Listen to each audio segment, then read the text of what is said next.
Everyone, मैं ध्रुव Shah from IIT Dhanbad फिर से आप सबका स्वागत करता हूं हमारे चैनल इंटीग्रेटिव लर्निंग पर, जहां हमारी सोच है आप सब तक बेहतरीन एजुकेशन पहुंचाने की। तो जो हमारी फाउंडेशन की सीरीज चल रही है उसमें दूसरा लेक्चर ऑलरेडी हम डाल चुके हैं। जो हमारा दूसरा चैप्टर चल रहा है पॉलिनोमियल्स का, आज तीसरा चैप्टर देखेंगे। पहले दो चैप्टर्स में हमने पहले वीडियो में देखा था इंट्रोडक्शन टू पॉलिनोमियल्स, दूसरे में देखा था हमने कुछ फैक्टराइजेशंस और एक्सपेंशंस, जिसमें हमने सीखा था कि दो पॉलिनोमियल्स को मल्टीप्लाई कैसे करेंगे।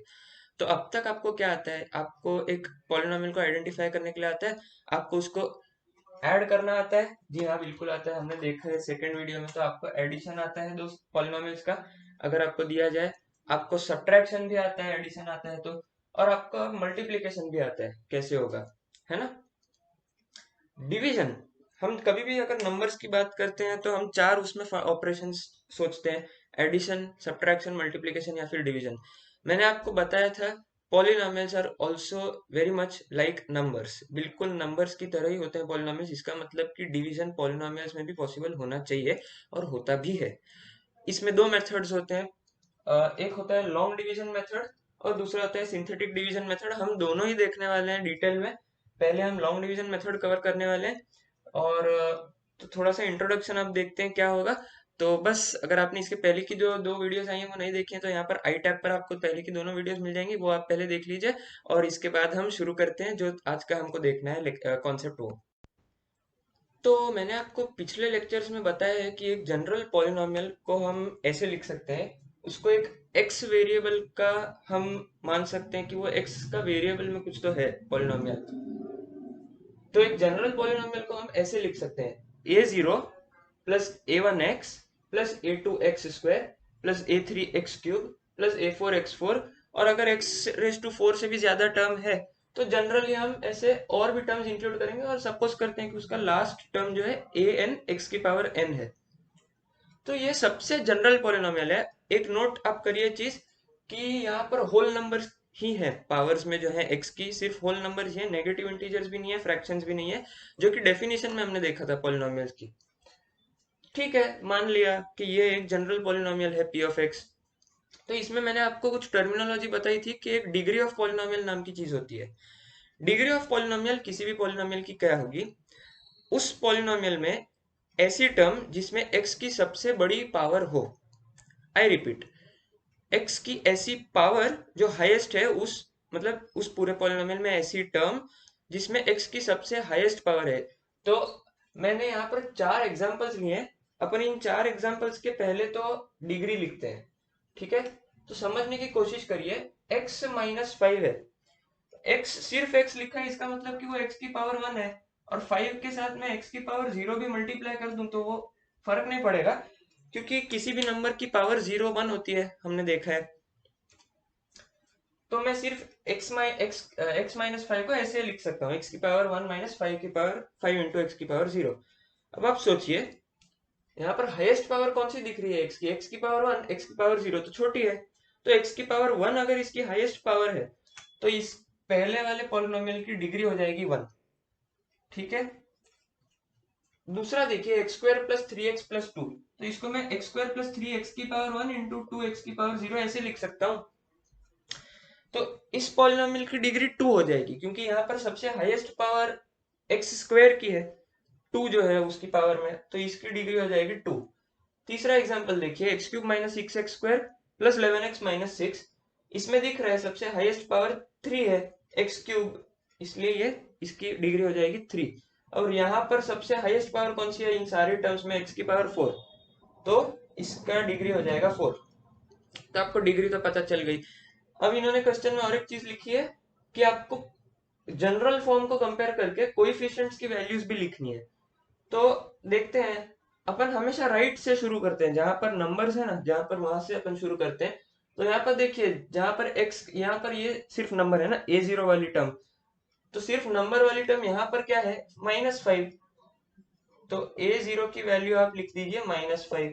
उसके बाद x की पावर 1 का कोएफिशिएंट क्या है जनरल फॉर्म में? a1। तो यहाँ पर आप क्या लिखेंगे? a1 की वैल्यू 1, क्योंकि 1 मल्टीप्लाइड बाय x की पावर 1 हो रहा है, तो a1 हो जाएगा 1। दूसरे एग्जांपल में आप यहाँ से राइट से शुरू करेंगे जहां से कांस्टेंट है, तो a0 यहाँ पर 2 हो जाएगा।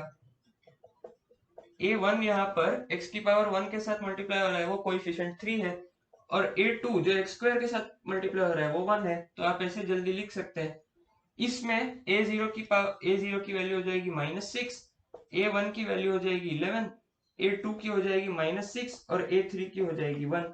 ठीक है, अब आपको समझ में भी आता होगा। यहाँ पर देखिए कमाल की बात है कि A0 भी 1 है, A1 भी 1 है, A2 भी 1 है, A3 भी 1 है और A4 भी 1 है।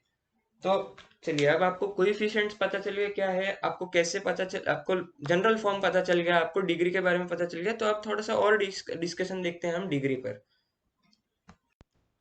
तो हमने फर्स्ट चैप्टर में देखा था कि एक हमने चीज पढ़ी थी, जब हम डिवीजन करते हैं तो डिविडेंड होता है, डिवाइजर होता है जिससे हम डिवाइड कर रहे हैं, डिविडेंड होता है जिस नंबर को डिवाइड कर रहे हैं, और एक क्वोशंट आता है और रिमाइंडर आता है। तो इसको हम कैसे लिखते थे, dividend is equal to divisor into quotient plus remainder. तो यहाँ पर दो एग्जांपल है नंबर के केस में। 24 को मैं 4 × 6 + 0 लिख सकता हूँ, और सपोज मैं अगर 6 से डिवाइड करने वाला हूँ तो 6 मेरा डिवाइजर हो गया, 24 मेरा डिविडेंड हो गया, और मुझे पता है आंसर 4 आता है क्वोशंट 24 को 6 से डिवाइड करने पर, और रिमाइंडर 0 आ रहा है तो 0/6 लिखेंगे हम remainder. Similarly dividend is equal to divisor into quotient plus remainder की तरह आ रही है। तो मेरा यहाँ पर अगर 7 से डिवाइड करने वाला हूँ तो डिवाइजर 7 हो गया, डिविडेंड 15 हो गया, क्वोशंट हो गया मेरा 2 और रिमाइंडर हो गया 1। ठीक है, तो ये भी मतलब ये नंबर्स के केस में dividend is equal to divisor into quotient plus remainder. तो पॉलिनोमियल्स के केस में भी सेम होता है।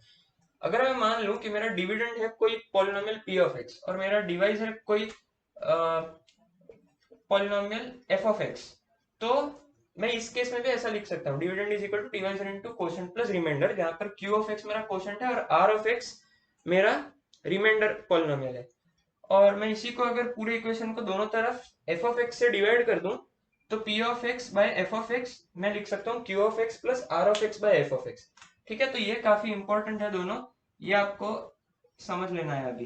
तो अब हम देखते हैं कि लॉन्ग डिवीजन मेथड का एक एग्जांपल देखेंगे, और इसके बाद की वीडियो में हम देखेंगे और एग्जांपल्स, ताकि बहुत अच्छे से क्लियर हो जाए आपको लॉन्ग डिवीजन मेथड। तो अब हम एग्जांपल देखते हैं लॉन्ग डिवीजन मेथड क्या होती है और कैसे परफॉर्म करना होता है, उसका स्टेप बाय स्टेप प्रोसीजर क्या होता है।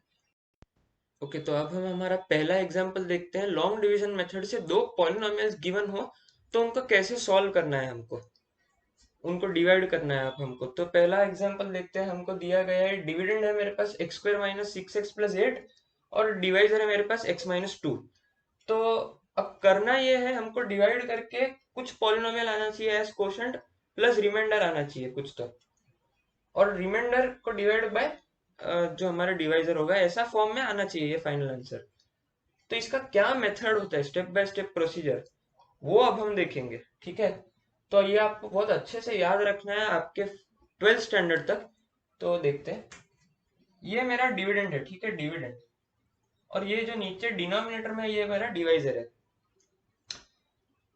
तो अब एक रूल ये है आपको जो याद रखना है कि डिवाइजर की डिविडेंड की जो डिग्री है, डिविडेंड की डिग्री, तो डिग्री ऑफ डिविडेंड ये हमेशा ग्रेटर देन होनी चाहिए डिग्री ऑफ, ग्रेटर देन और equal two degree of divisor.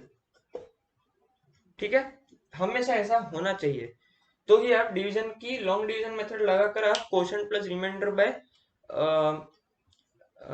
Divisor निकाल पाएंगे, रिमाइंडर बाय डिवाइजर। और एक चीज क्या होगी, आप ये लॉन्ग डिवीजन की जो मेथड देखेंगे उसमें एक जगह पर हमको रुकना भी तो पड़ेगा। तो रुकने का क्या कंडीशन होता है कि डिग्री ऑफ रिमाइंडर पॉलिनोमियल कम आ जाए डिग्री ऑफ डिवाइजर पॉलिनोमियल के। ठीक है, अब हम एग्जांपल देखेंगे तो आपको बहुत अच्छे से क्लियर हो जाएगा कि मैं क्या कहना चाह रहा हूँ। तो अब स्टेप बाय स्टेप प्रोसीजर देखते हैं क्या होगा। पहले तो जो आपका डिविडेंड है उसको यहाँ पर ऐसे लिख दीजिए, x² - 6x + 8, और ऐसे बना दीजिए। और अब जो आपका डिवाइजर है x - 2, इसको यहाँ पर लेफ्ट में ऐसे लिख दीजिए। ये हो गया पहला स्टेप। अब दूसरा स्टेप क्या होता है, आपकी डिविडेंड की पहली टर्म को डिवाइजर की पहली टर्म से आपको डिवाइड करना है। तो x² को x से डिवाइड करेंगे तो x आएगा, उस x को आपको यहाँ लिखना है। अब इस x को आपको x - 2 से मल्टीप्लाई करना है जो कि आपका डिवाइजर है, तो ये आएगा x² - 2x। अब इस x square minus two x को ठीक एक्स स्क्वायर को एक्स स्क्वायर के नीचे और माइनस सिक्स एक्स के नीचे माइनस टू एक्स को आपको लिखना है। तो x square minus two x, ये हो गया तीसरा स्टेप।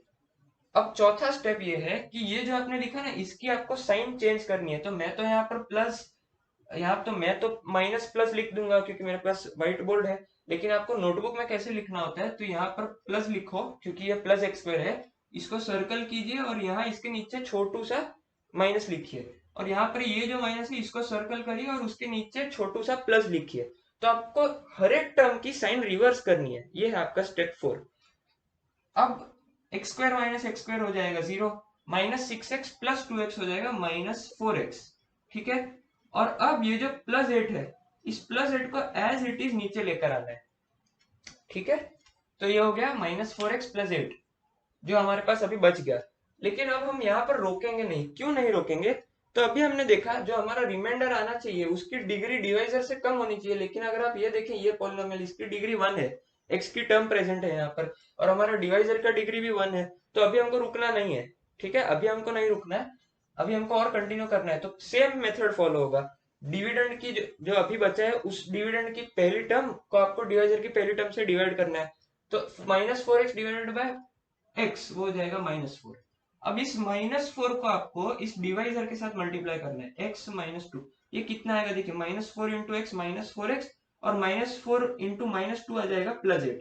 अब आपको ठीक एक्स की टर्म एक्स के नीचे और नंबर वाली टर्म नंबर के नीचे लिखनी है, ठीक है। तो यहाँ पर आप देखिए माइनस फोर एक्स प्लस 8 आया था हमको। अब ठीक यहाँ पर इसके नीचे में माइनस फोर एक्स प्लस 8 लिखूंगा, ठीक है। अब इसको सर्कल करके इसकी साइन बना दूंगा प्लस, इसको सर्कल करके इसकी साइन बना दूंगा माइनस, क्योंकि ये प्लस था। माइनस को बना दिया प्लस, प्लस को बना दिया minus. Minus four x plus four x हो गया 0, प्लस 8 माइनस 8 हो गया 0।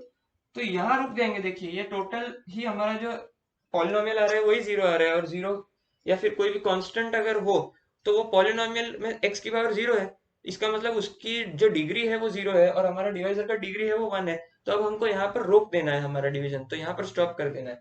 तो ये जो आया ना यहाँ पर x माइनस फोर, ये मेरा कोशेंट है, ठीक है। और ये जो आया मेरा यहाँ पर वो रिमाइंडर है। जैसे हमारा नॉर्मल डिवीजन करते हैं हम दो नंबर्स का, वहां पर जैसे आता है बिल्कुल वैसा ही है यहाँ पर भी। तो इसका मतलब x square, therefore x square minus six x plus eight जो हमारा डिविडेंड है डिवाइडेड बाय डिवाइजर जो एक्स माइनस टू है, वो हो जाएगा कोशेंट जो मेरा है x minus four, plus remainder है मेरा 0 डिवाइडेड बाय डिवाइजर जो हमने फॉर्मूला देखा था। तो ये होगा मेरा फाइनल आंसर। अब ये 0 बाय एक्स माइनस टू को नहीं भी लिखेंगे तो भी चलेगा। तो मेरा फाइनल आंसर क्या हो जाएगा, x square minus six x plus eight divided by x minus two is equal to x minus four. तो ये एक शॉर्ट इंट्रो था। इसके बाद हम और एग्जांपल्स देखेंगे, क्योंकि और भी काफी सारे रूल्स होते हैं जो आपको माइंड में रखने होते हैं, जनरल जो भी आपको दो पॉलिनोमियल्स को जब डिवाइड करना होगा लॉन्ग डिवीजन मेथड से। तो बस अगर ये वीडियो अगर आपको हेल्पफुल लगे हो तो लाइक कर दीजिए, शेयर कर दीजिए, सब्सक्राइब कर दीजिए और नोटिफिकेशन बेल को दबा दीजिए, ताकि इसके अगली जो हम देखने वाले वीडियोस, सिंथेटिक डिवीजन बहुत ही इंपॉर्टेंट मेथड है और बहुत ही आसान बना देती है लॉन्ग डिवीजन मेथड के कंपैरिजन में। और लॉन्ग डिवीजन मेथड भी आपको सीखना पड़ेगा, उसके अच्छे एग्जांपल्स हम दूसरी वीडियो में, अगली वीडियो में लाने वाले हैं। Thank you.